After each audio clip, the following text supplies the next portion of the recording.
We live in a world driven by technology, powered by innovation, and challenged by constant change. A world dominated by an insatiable desire for more information, more speed, and more efficiency. Welcome to the age of experience, a time when technology has given birth to a new generation of tech-savvy and sophisticated customers. Customers who are driven by the need for instant gratification and on-demand solutions. Customers who've become accustomed to always being online, in touch, and in control, and they expect you to do the same. As businesses around the globe attempt to traverse this frenetic new landscape, leaders are challenged with the seemingly impossible task of finding innovative solutions that drive competitive advantage.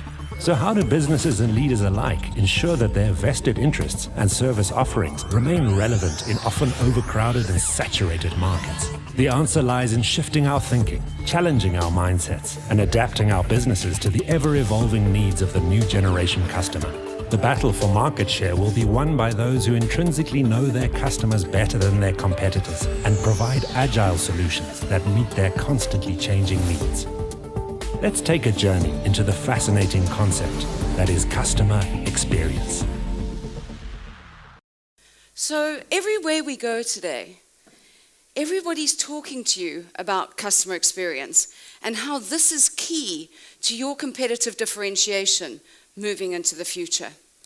I'm sure, like me, every time you go onto social media, you open a magazine or anything else, everybody's talking about how successful Airbnb or Uber or Apple or Disney have been using customer experience to drive their sales, reduce customer churn, and increase loyalty.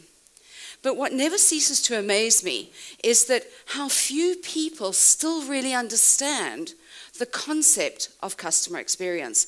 So what we're going to be doing today is I'm going to give you a very quick overview of what is customer experience, why do we need it, and what are some of the trends that are driving experience today.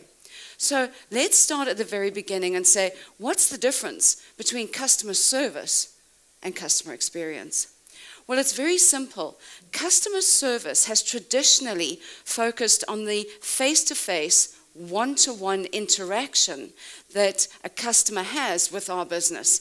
And in the restaurant example, it would be a waiter who walks up to you and smiles and gives you great service. That is traditionally customer service.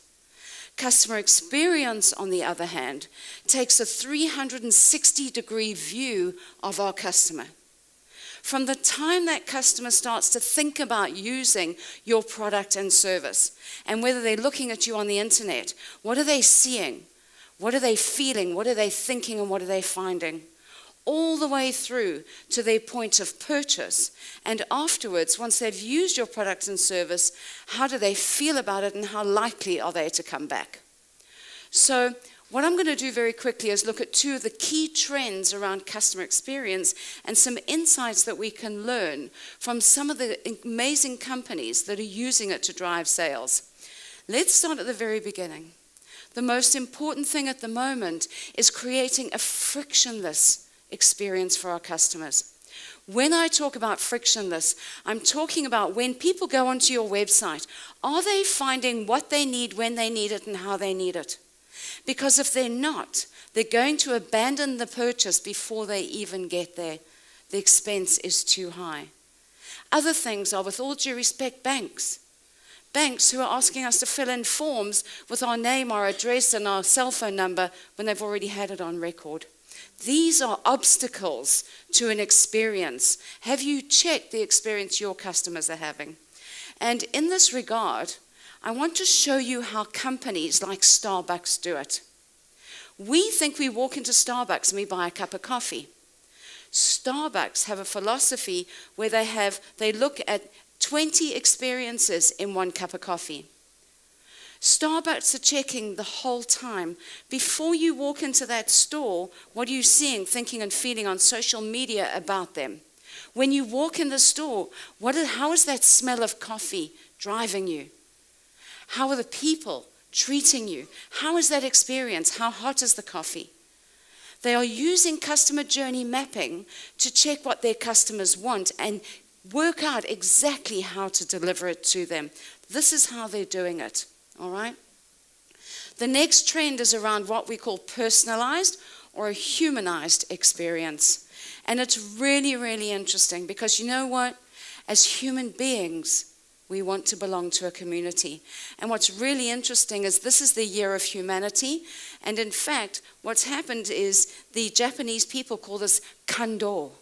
And kando is using technology to drive an emotional experience. And what Sony have done very recently with regards to this is they've created a little guy, I don't know if you've heard of him, he's called Aibo. Aibo is a little robot dog. And this robot dog is intuitive. He builds a relationship with you. Through his eyes, he recognizes you as an owner. And he begins to love you. If you tap him on the head, he remembers that he likes that and he smiles. When you go out during the day, little Aibo goes back, sits down, charges himself for 3 hours, and senses when you come home so he can get to the front door and come and greet you like a normal, loving, caring pet. This is where we need to get to with our services. We need to create fictionless experiences. We need to create humanized experiences. And I look forward to helping you do that at your next conference. Thank you for your time.